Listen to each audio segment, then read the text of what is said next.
Welcome to Kovai kitchen. இன்னைக்கு நம்ம பார்க்க போகிற ரெசிபி என்னென்னா அரிசி பருப்பு அடை எப்படி செய்யுதுன்னு இன்றைக்கி பார்க்க போகிறோம். நான் அரை டம்ளர் அரிசி எடுத்திருக்கேன். இந்த டம்ளரில் அரை டம்ளர் எடுத்திருக்கேன். அரிசி உளுந்து ஒன்றா சேர்த்து ஊற வச்சுருக்கேன். துவரம்பருப்பும் கடலைப்பருப்பும் சேர்த்து அரைக்கப் எடுத்திருக்கேன். நம்ம எல்லாத்தையும் மிக்சியில் போட்டு அரைச்சிக்கலாமா?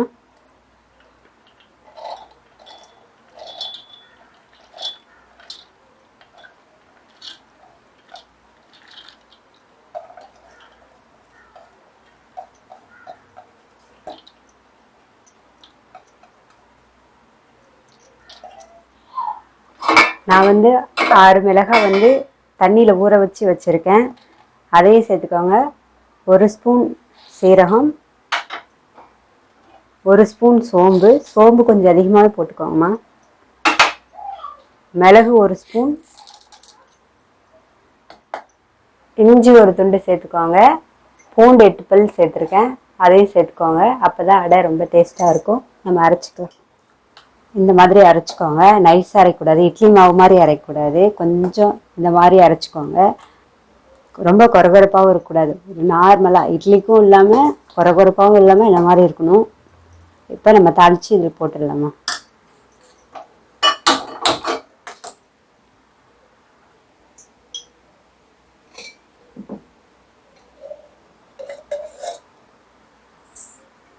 எண்ணெய் ஒரு 2 ஸ்பூன் போட்டுக்கிறேன்.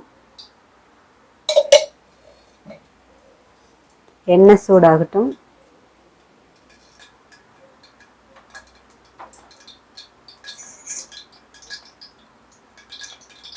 இப்போ கடுகு சேர்த்துடலாம்.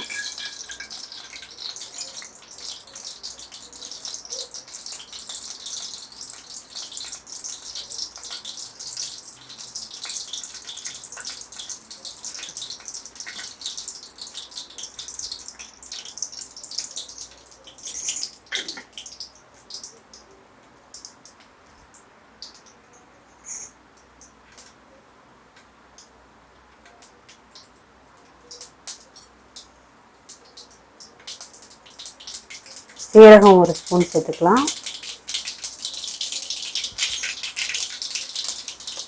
அடைக்கு பெருங்காயம் தான் ரொம்ப முக்கியம். பெருங்காயத்தூள் நான் 1/4 ஸ்பூன் எடுத்திருக்கேன். கருவேப்பிலை, வெங்காயம்,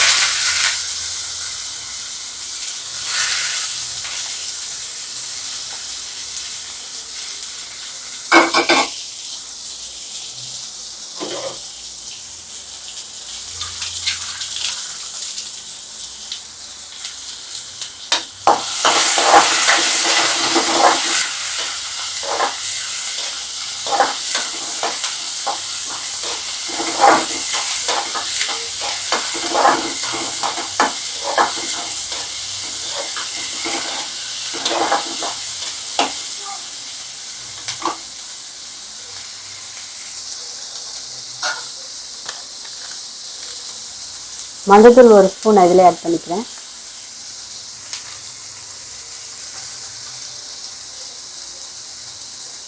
உப்பு நான் இதில் சேர்த்துக்கிறேன்.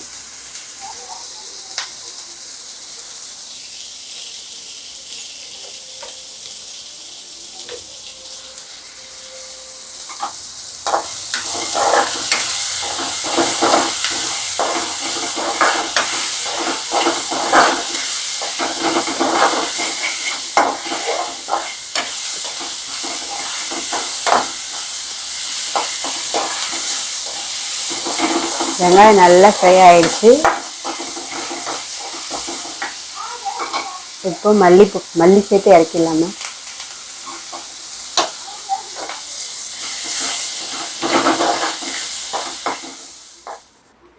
இப்போ நம்ம இதில் சேர்த்துக்கலாமா?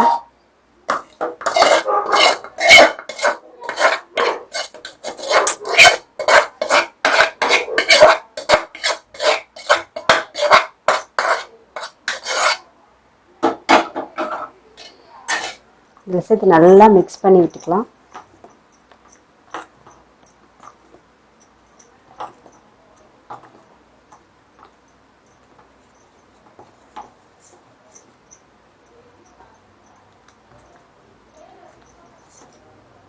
இந்த மாதிரி நல்லா மிக்ஸ் பண்ணி விட்டுக்கோங்க.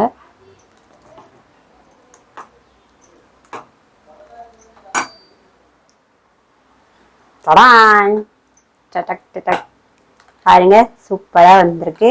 இப்போ தவா வச்சாச்சு, லைட்டாக எண்ணெய் தடவிப்போம்.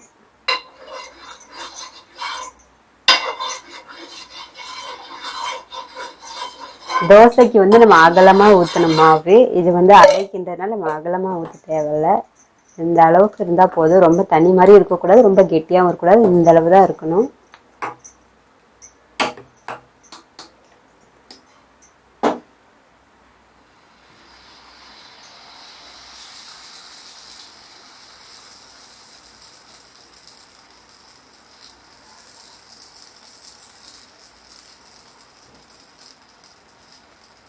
இவ்வளோதான் இருக்கணும். அடக்கி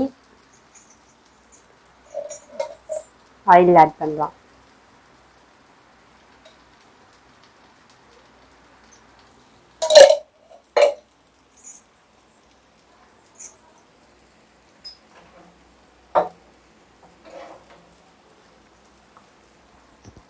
அடை வெந்துருச்சு.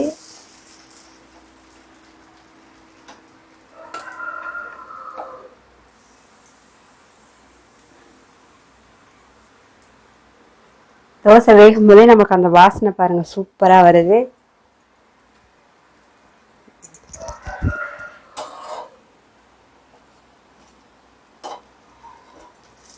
இது நீங்கள் மார்னிங் பிரேக்ஃபாஸ்டாகவும் சாப்பிடலாம், நைட்டு டின்னராகவும் சாப்பிடலாம்.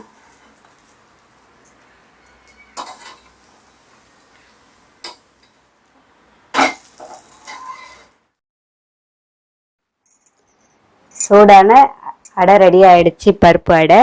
அதுக்கு நான் தேங்காய் சட்னி எடுத்திருக்கேன். நீங்கள் வந்து குருமா எடுத்துக்கலாம், சாம்பார் எடுத்துக்கலாம், கார சட்னி எடுத்துக்கலாம். உங்கள் விருப்பம். நீங்கள் எது செஞ்சு சாப்பிட்றீங்களோ அதை வச்சு சைடிஷாக வச்சு சாப்பிடுங்க. இந்த வீடியோ பிடிச்சிருந்ததுன்னா லைக் பண்ணுங்கள், ஷேர் பண்ணுங்கள், கமெண்ட் பண்ணுங்கள், சப்ஸ்கிரைப் பண்ணுங்கள், அப்படியே பெல் பட்டனை தட்டி விடுங்க.